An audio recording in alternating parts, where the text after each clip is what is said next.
Good afternoon, everyone, and welcome to the Center for Healthy Sex monthly webinar from Mirror of Intimacy, Daily Reflections on Emotional and Erotic Intelligence. I'm Dr. Alexandra Katehakis, and today is September 14th, 2020.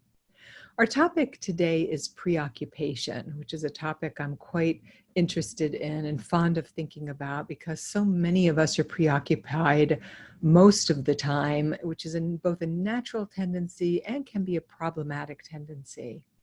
So let's start with D.H. Lawrence's quote, which is somewhat comical, especially for that time. He says, "The tragedy is when you've got sex in the head instead of down where it belongs." And surely when all you're thinking about is sex all of the time, no matter what, or food or drugs or alcohol, you're going to be in trouble because preoccupation is a hallmark of all addictions. People that struggle with anything that's less than moderate, let's say, where they have powerlessness or unmanageability in their lives, are preoccupied with that thing, whether it's drugs, alcohol, sex, or another person. And that preoccupation can be a way to distract the mind from the painful feelings that are chronically arising in the body or even dissociated from the body, meaning the upper parts of the brain, the higher cortical functions, are disconnected from the lower portions of the brain, which have signals going down and coming up from the body. And so we often think about our culture. We talk about our culture as being sexually preoccupied. And, why wouldn't it be? Sex is everywhere. People are sexy, especially during the summer months. I always say that, the relationship story is the biggest story on the planet. We're always either writing or reading romance novels or stories or articles about how to meet someone, how to date someone, how to have sex with someone, how to get married. And so we are naturally biologically driven towards this preoccupation to mate, if you will, not in the literal sense of procreation, but in the sexual sense. So this is paradoxical, like so many things when it comes to sex and life, that it's both and, it's not either or. So we can both be highly preoccupied because it's natural and we're seeking sex, and why not? But it can also be problematic when it's all we're thinking about, when we have blinders on and it's the only thing that occupies all of our waking hours, which can literally make us sick and certainly make the most important things in our lives start to fall away. And when we are preoccupied with sex specifically, that often points to unresolved sexual issues or some kind of sexual trauma that is constantly beckoning us from the past. And mental concentration is different than preoccupation. So mental concentration can be quite healthy and effective for really understanding ourselves better, for learning new things. But when that process that seems like mental concentration becomes a preoccupation, which is more really dissociative, it's more nebulous, it feels more like it's kind of floating us up out of our lives or reality in that moment, then we can slip into obsession. So just to be clear, mental concentration is a choice. It's pointed. I'm going to read this book. I'm going to focus on this book. I'm going to learn something. And sometimes that concentration can be difficult because I'd rather be at the beach. That's a preoccupied thought. Or I'd rather be with a friend. Another preoccupied thought that floats in and kind of cuts into that mental concentration. So we all know what that feeling is. I'm talking about something, again, that feels like you're drifting, that you're not in your life, you're not in reality per se, that you don't know what you're actually feeling in your body because you don't want to feel those feelings. You want to get out of those feelings. And if that has been a lifelong strategy for abating pain or remembering something horrible that happened, it's a very difficult habit to break in the present moment. So as I go along here, I want to remind you that today, all of your questions should be typed into the Q&A box, or you can write directly to Melisa at centerforhealthysex.com, which she'll put in the chat box. And anything I say, if I happen to reference a book or something like that, you'll find that information in the chat box. But your questions will come to me in the Q&A box, and I'll reference them from my computer here. Well, I was talking about healthy concentration, and healthy concentration invites new ideas. It's a thing that makes us uniquely human because there's abstraction there. We can imagine the future. We can think about what kind of food we want for lunch. We can focus on our goals and our ideals. And that is a healthy form of concentration and kind of an awesome use of our big brains. But preoccupation tends to hold hostages, meaning that we grab onto something and we don't let it go, like a dog with a bone, that we start to obsess about it repeatedly.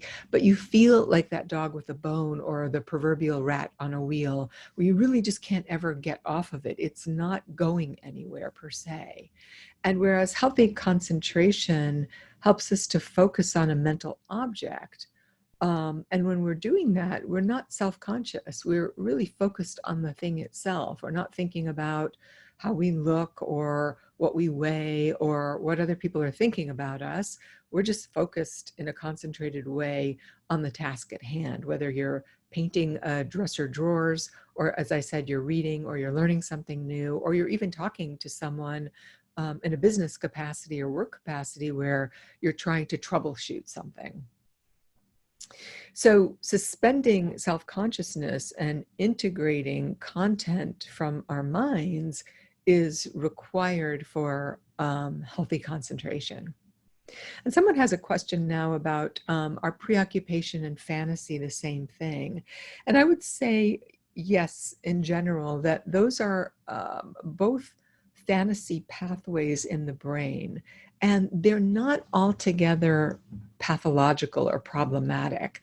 If you're a painter or a writer or a mathematician or an artist of some sort, when you get into those dissociative pathways, you are now in a different world, so to speak, a different mindset. Some even would say you're in a flow state. And that preoccupation similarly has us drifting out of the present moment and into something else. But if you're out of the present moment and you're writing poetry, or you're painting a painting, or you're writing a story, or you're playing music, or as an actor, you're learning different lines or imagining yourself as the character, all of that fantasy is a lovely and productive use of that particular channel in our brains. But when you are specifically collapsing into getting to an experience over and over and over again, or you're obsessing about food, or how you're going to get certain drugs, or how much you're going to drink this weekend, or sex constantly, like when you're going to next masturbate and who you're going to have sex with, and you just can't get it out of your head, that tends to be problematic for most people because your life starts to suffer. You can't really get to the painting you want to paint or the job that you want to get to. You're sort of stuck in this problematic fantasy pathway. Someone else asks, how does preoccupation relate to rumination?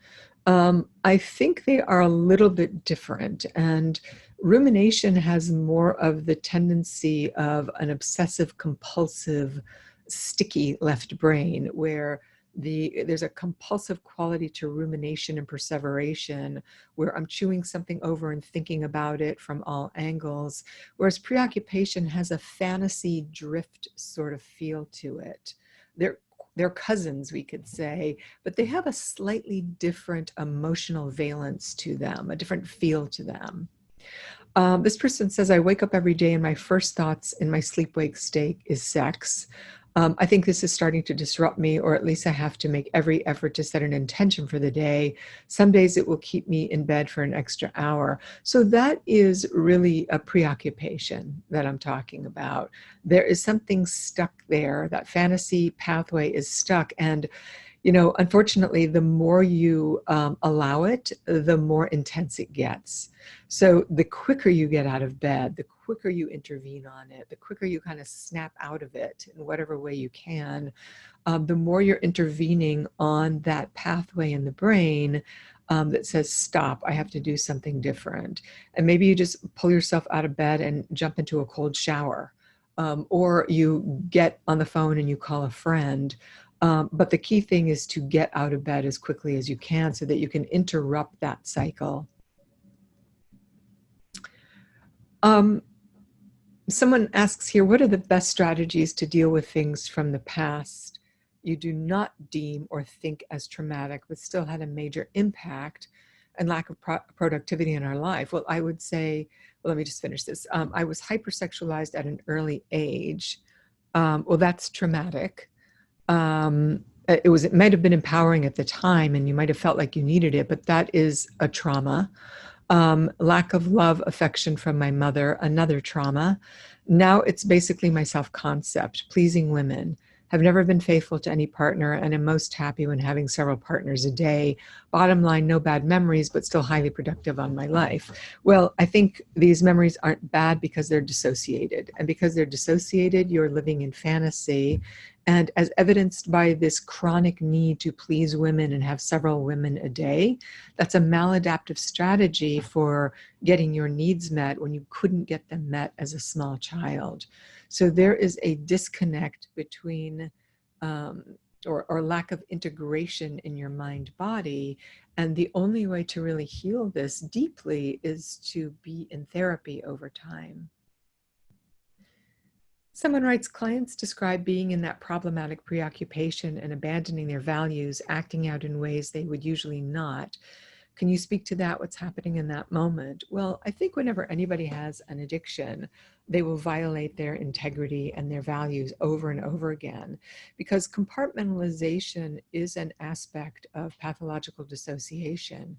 We can do things and tell ourselves they're not that bad, or that we didn't really do them, or that it didn't mean what we know that it meant, because those two parts of us get separated, and literally they're parts of the brain that disconnect from each other.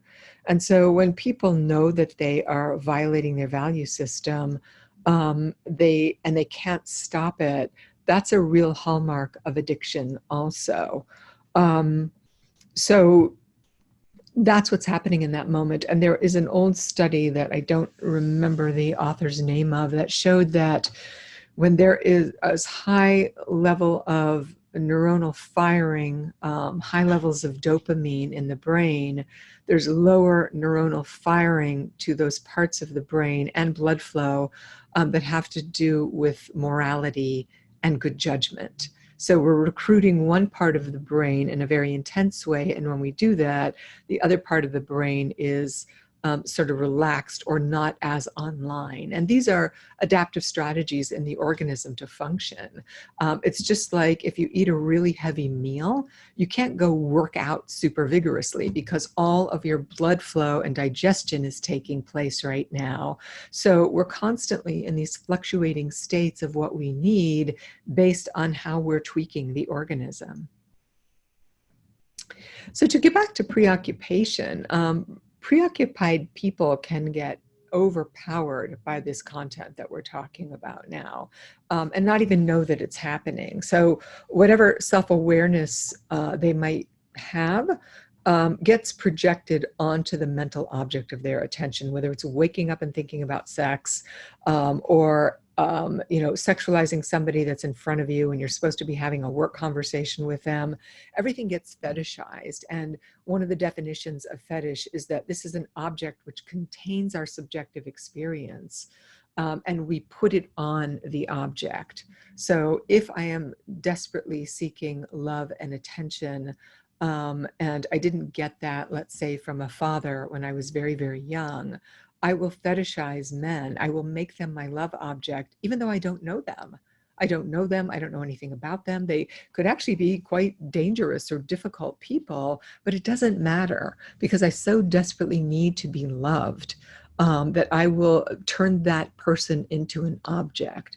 So it's not really a two-person system. It's not like, oh, I just met you and you just met me and I like you and I'm kind of getting a feeling back that you like me too. And you call me, I call you back. There's a dyadic dance. It's just this one-person system where I'm projecting all of my subjective needs onto you and creating this wild story of love and marriage and, happily ever after, and the other person doesn't even know what's going on. And so we want to be careful that when there's excess pain or trauma, even though we don't recognize it as such, even though we don't have a memory of it per se, because we don't remember somebody beating us or beating our mother, these traumas are real and they get dissociated, then we really don't feel safe to feel our subjective feelings. And there are then no tools to process or regulate these feelings. So we turn to things outside of ourselves to soothe ourselves. Again, whether it's food, alcohol, sex, money, exercise, you name it. And a writer says, if we recognize a preoccupation thought track, could consciously switching to a healthy concentration be a tool to escape that moment? Yes, 100%. So one thing you can do, which is sort of a cheap trick, is you can put a rubber band around your wrist.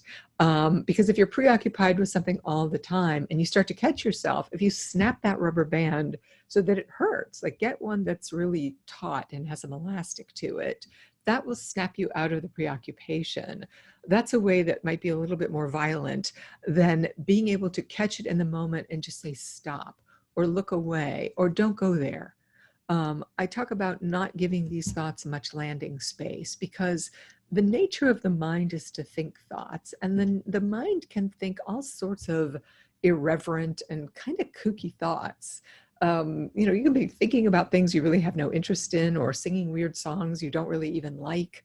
And so you can't really give it much credence. What you can do is say, oh, there's that thought, I'm going to stop. So if I am, I think this happened to me the other day. Oh, right. I was working and I kept thinking I should go downstairs and get an iced cappuccino. And this is one of my guilty pleasures. I really don't drink coffee, but about once, maybe twice a week, I'll go get one. And the reason I don't drink them is because I'm kind of allergic to coffee. I really don't drink milk. And then if I put some kind of sweetener in it, then there's sugar.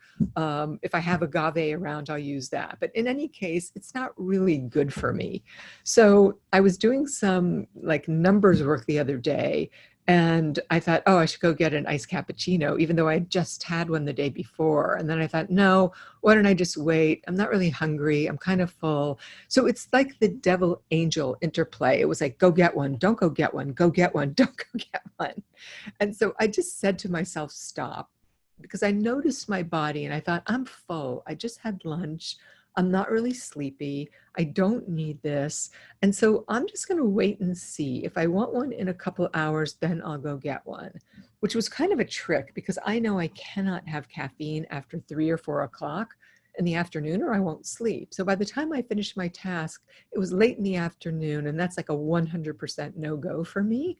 So you can look at this in different ways. You can look at it as, again, you're using your intellect, your higher cortical functions to down-regulate the activation in the system that fires off these kind of childish thoughts, which we could call our, inner child or your id, which is sort of an old-fashioned way of thinking about it. Or you can look at it and say, oh, these are just 2 different parts of my nervous system going at it. Or you can consider the old angel devil on my shoulder metaphor that are talking back and forth to each other. Whatever works for you is fine. But part of being secure is being able to hold and wait. Impulsivity doesn't allow for holding and waiting. So can I just stop, take a breath, remind myself that I don't necessarily want that I'm feeling something else right now, and can I get in touch with what I'm feeling? For me, I was just bored with the task at hand and I wanted some kind of distraction, and I was able to just sort of keep with the task. Okay, so that was a great question, thank you. Someone says, would you be able to talk about how preoccupation is different than hyperfocus as seen in ADHD and autism? To an extent, I can. That's a pretty technical question. People that have ADHD get hyper-focused because they struggle with the gear shifter part of their brain. And that's, kind of a colloquial way of talking about these different parts of the brain. But it's hard for people with ADHD to make transitions easily. They can't be, talking to you in this moment. And if somebody were to open my door and ask me a question, I could answer that question and easily come back and not lose my train of thought. But someone with ADHD struggles with that transition. So they have to hyper focus to get their work done. That is not a preoccupation. I'm not an expert in autism, so I can't really speak to the nuances in that because we know autism is on a massive spectrum now. And so those are, autism specifically, there are differences in the structures and therefore functions of the brain. And that's true also with ADHD. With non-neurodiverse brains, preoccupation is just a normal, fantasy is a, quote, normal pathway. It's a pathway available to us for good.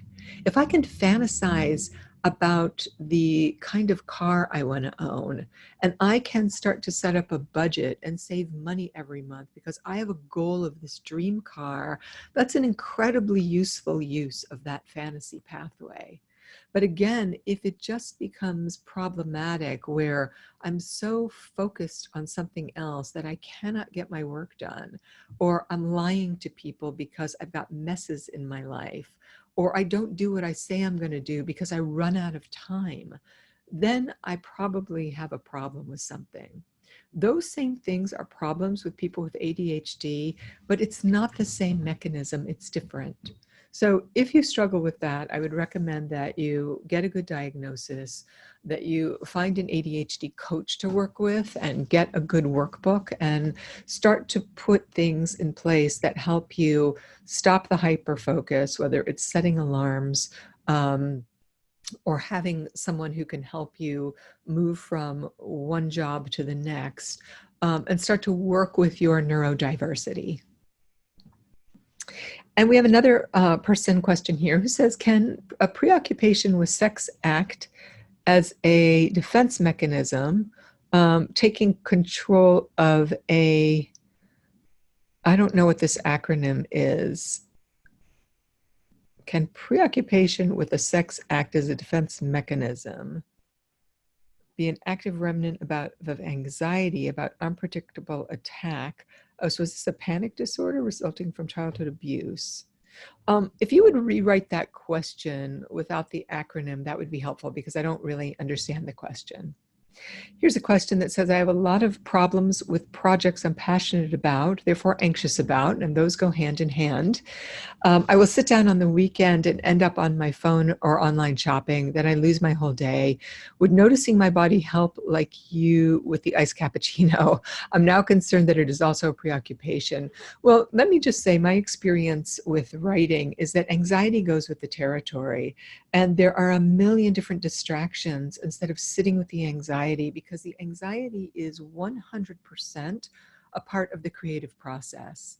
And if you can't sit there and look at the blank page and settle yourself down, whether it's through mindfulness in that moment or gently closing your eyes and telling yourself it's going to be okay, and then just starting to write. And don't worry about what you're writing, whether it makes sense, it's grammatically correct, or whatever the project is that you're involved in.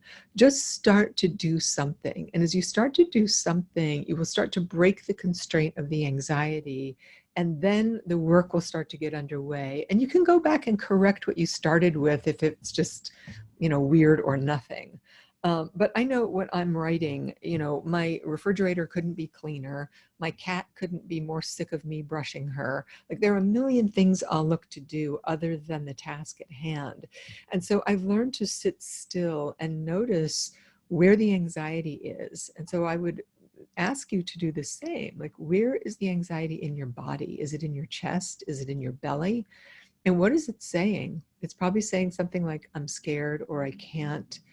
And if you can just soothe yourself by putting your heart on your chest or on your stomach, and again, close your eyes and just tell yourself it's okay. This is part of the process. So I'm just going to start this. I'm just going to write something down or move something around or whatever's going on. And then you'll be up and running. ADHD seeks dopamine sources to help motivation. That's a statement that I believe is a true answer. ADHD is always looking for something new and shiny because of this sleepy left brain, because the left brain has hard time focusing. So it's always about, what can I grab onto? How can I wake myself up out of this deadness? And that's something you have to be mindful about. Someone says, can you elaborate more on using the fantasy pathway in a healthy way? Sounds hopeful. Well, I think I did cover that when I talked about the arts. Anything that you're doing that is artistic, even if you're cooking a meal, you are mildly dissociated, right? I mean, it's just, it's another pathway where we get really engrossed in what we're doing and there's a flow state to it. So as we were talking about this regulation, it's important to find ways to regulate these difficult feelings, and to notice that the root cause of the preoccupation, when it's problematic, is that there's something that we have become habituated towards not feeling. And oftentimes, and maybe this will answer the other person's questions, when children are abused, when they're in a space where it's assaultive, whether it's overt or covert, meaning covert where the parent is overly sexualizing or making the child their surrogate spouse, all of that starts to create a wild discomfort internally in the child, and the child can't manage it. It cannot regulate the data that's streaming into the nervous system. And at some point, these circuits will uncouple, and then you'll get a dead state internally. And you won't be able to feel the terror, the fear, the panic, the grief, whatever is coming at the child. And over time, adaptive strategies come into play. The child will learn how to entertain itself, maybe by living in fantasy. You know, many love addicts have childhood fantasies of being rescued, of somebody saving them. And so this becomes a problem over time. So the challenge is that we have to go back into those dissociated areas. We have to feel the pain and the shame today that we couldn't feel then, in order to recouple these circuits and to become more integrated. And that really has to happen with a skilled therapist. All right, so this person's saying about complex PTSD does originate in childhood. So wondering if preoccupation is a defense mechanism against chronic fear of unpredictable intrusion, thoughts caused by abuse. Yes, I think 100%. And is addressing the preoccupation alone safe? Well, no, because the preoccupation is an adaptive strategy. It's a symptom of the complex PTSD. You really need a very skilled trauma therapist to get to the original wounds. You have to go back to those wounds. You have to feel them. They've got to be regulated by a therapist so that you can feel again today what you could not feel then, in order for them to become more integrated. This is not something you should try and do by yourself. Well, first of all, you won't be able to, but it's not something you should do on your own. Let's see. Can you speak to the power of being in consultation with others when we are in preoccupation, bookending, checking in, heavy accountability partners, etc.? Yes, I would say that those are all really great interventions. When you're in preoccupation, first of all, you have to catch yourself. You have to say, wow, I've been drifting away. I'm like in a story here for 15 minutes about this person, about this guy that doesn't ever call me back. I really need to call a friend. I need to go meet somebody for a walk, or to go have a coffee with them, or know that, you know, I'm going into an environment that's going to be particularly triggering. Maybe you're going to visit your family. And so you call a good friend or a trusted other in the program and you say, look, I'm going to visit my mother. She likes to keep me there for hours. I just want to be there for an hour. So can you help me? Will you call me in an hour so I can answer my phone and say, I have to go? And that's a way that you can bookend by using trusted others and friends to help you. But anything you can do to intervene on the preoccupation starts to help that pathway prune. We want it to be less robust. We want it to start to, wither and go away. And so the more attention you give it, the more robust that, you could say, rut in your brain gets. It's not literally a rut.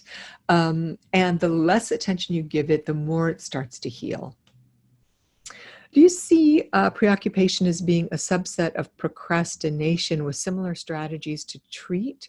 Or is it really more disabling than procrastination as a rule and deem different interventions? I would say that they're probably pretty tightly tied. That procrastination is usually born of anxiety. And with that anxiety, it's easy to become preoccupied or to drift into fantasy about something else.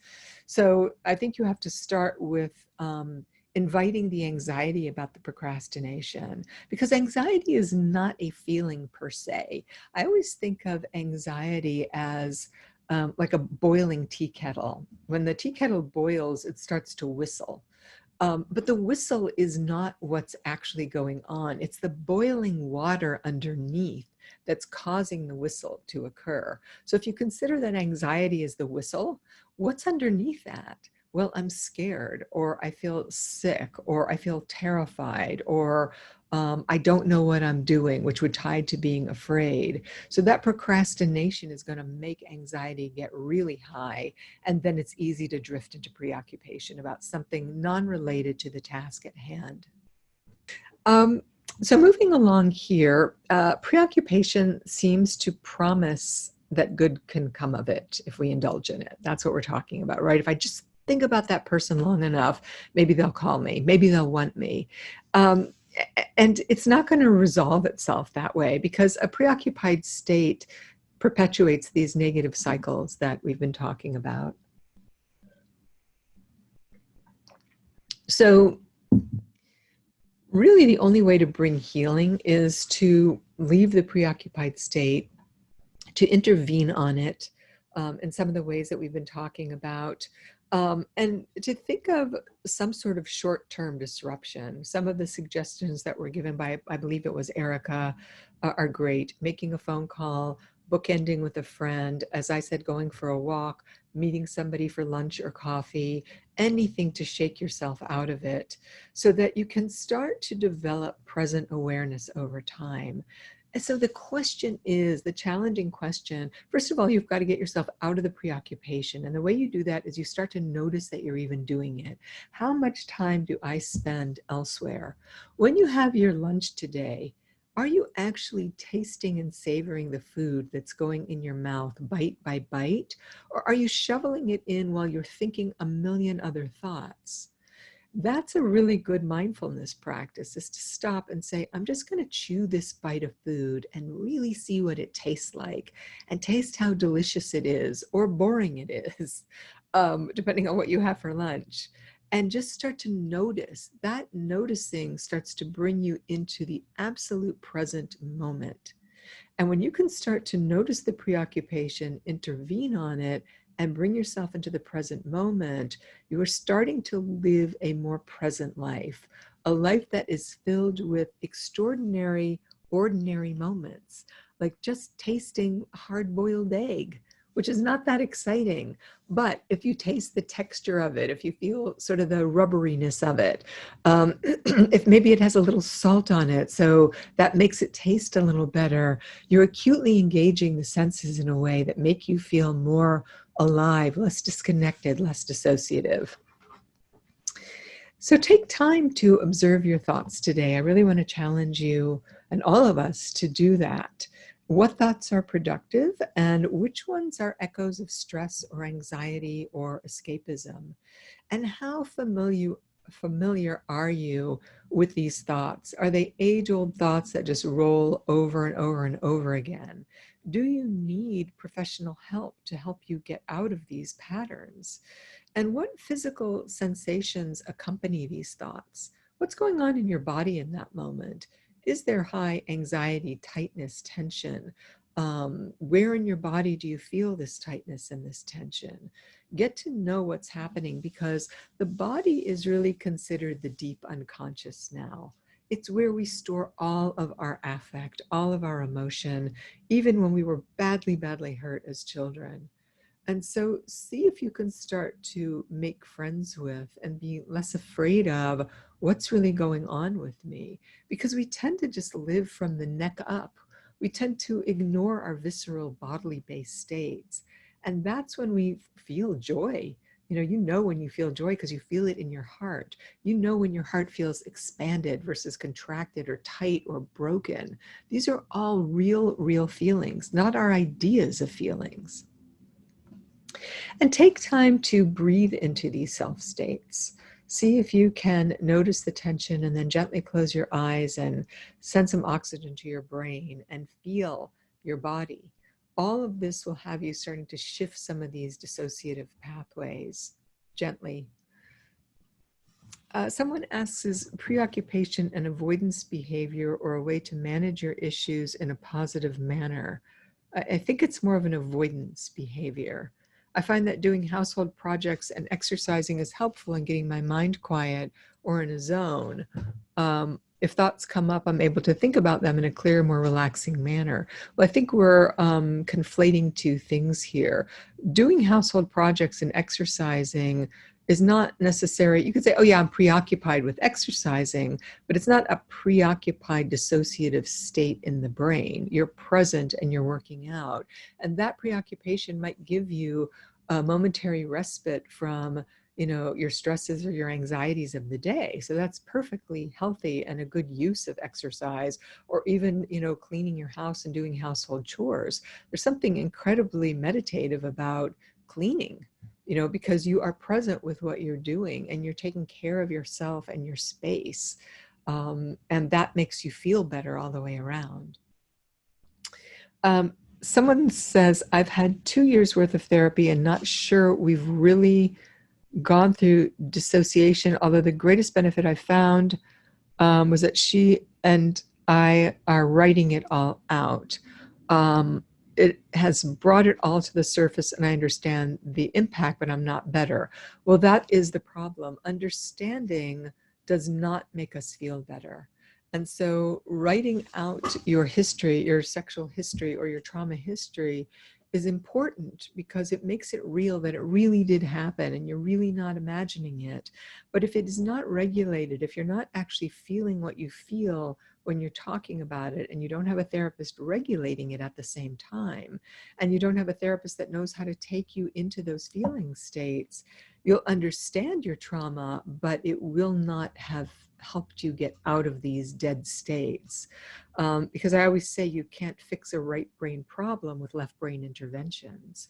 So you need to talk to your therapist about this, or maybe this is as far as the two of you can go, and it's time for you to find someone who's more adept at working with these dissociative defenses, because they're challenging to work with and you need a good trauma therapist to help you do so. So I have one final recommendation here today, one final healthy sex act, and that's to choose a couple areas of your life that could benefit from healthy concentration, which is a specific issue in your love life or your sex life or another area. And the next time you find your mind drifting into random sexual or romantic or relational preoccupations, take that energy and focus on what you can actually do. So again, there's a difference between healthy concentration versus unhealthy preoccupation. So if I'm drifting off into a story about how miserable my relationship is and it's not working, and I'm really building a case against my partner instead of looking at what my part is in it, and I can catch myself and stop it, then a good use of that is to concentrate and say, okay, what can I do to change this? What one thing can I do to fix my life?